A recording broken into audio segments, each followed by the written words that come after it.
The call came too early for it to feel real. 7:02 a.m. My phone lit up with the bank's number, and for a moment I considered letting it ring out. Nothing good comes that early, but nothing urgent ever waits either. I answered on the fourth ring. The manager didn't waste time.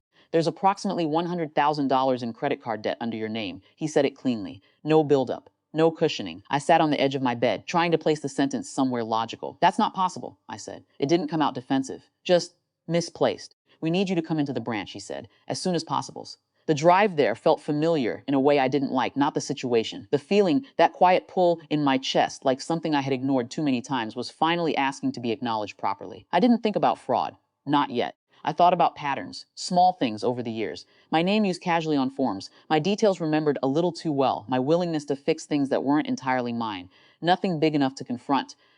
Until now, they were already there. That was the first confirmation. My parents sat side by side, relaxed in a way that didn't match the setting. My sister next to them, scrolling through her phone like she was waiting for an appointment to start. No urgency, no confusion, just expectation. My mother smiled when she saw me, relief, almost. There you are, she said, like I was late to something I had agreed to. We sat across from the manager. He greeted me, but his attention shifted quickly between all of us, trying to place the dynamic before addressing it. My father leaned back slightly.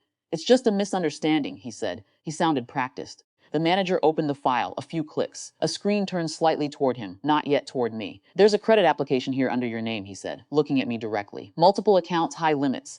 I nodded once. I didn't apply for anything, I said. My voice stayed even. I didn't look at my parents. My mother exhaled softly, like she'd been waiting for her turn. She deserves more, she said, nodding toward my sister. Not defensive, not apologetic, just stated.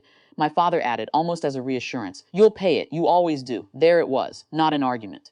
An assumption. I didn't respond. There wasn't anything new in what they said, just something finally spoken out loud in a place where it didn't belong. The manager kept scrolling. At first, it was routine, verifying fields, matching details, then he slowed, not abruptly, just enough to notice. His eyes narrowed slightly, not in suspicion yet, but in concentration. He scrolled back up, then down again. Something wasn't aligning. This application, he said quietly. He leaned closer to the screen, then he froze. It wasn't dramatic, just stillness, the kind that interrupts everything else in the room. He turned the screen toward me. Why is your mom's phone number listed as yours? The question landed in the center of the table, not directed at them, at me. I looked at the number. I didn't need to check. I knew it. I didn't fill this out, I said. He held my gaze for a second longer than necessary. Then he leaned back slightly. Something shifted in his posture, away from discussion, toward procedure. He said one word. Fraud. It changed the air immediately. Not louder, not heavier, clearer. My mother's expression tightened, just slightly. Not panic. Not yet. My father straightened in his chair. This is a family matter, he said quickly. There's no need to. The manager raised a hand, not aggressively, just enough. It's not, he said. That was the moment control left the room. Not taken. Removed. He began explaining next steps, but not to us as a group anymore. To me, verification processes, disputes, internal investigations, words that didn't ask for permission. I listened not because I needed to understand everything immediately, but because I recognized something important was happening without me needing to push it. No one asked me to take responsibility. No one suggested a solution that involved me fixing it. For the first time, I wasn't part of the equation they had already solved. My sister didn't say anything.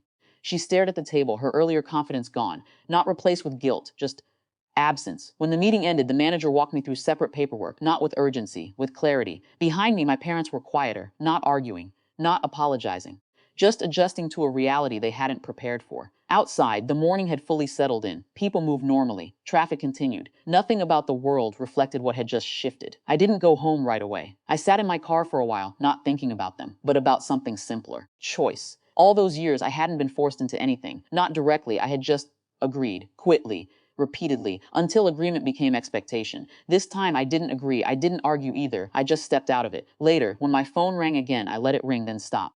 Then ring again. I knew what the conversation would sound like. Explanations, minimizing, reframing, maybe even an apology shaped carefully enough to keep things mostly the same. I didn't need to hear it. In the following days, everything became structured. Accounts secured, disputes filed. Access removed, not emotionally, systematically. No confrontation, no final statement, just a series of decisions that didn't include them. The debt wasn't mine. That part was resolved. What stayed was quieter, a recognition that the role I had been playing wasn't assigned, it was accepted. And for the first time, I stopped accepting it. Not loudly, not dramatically, just completely.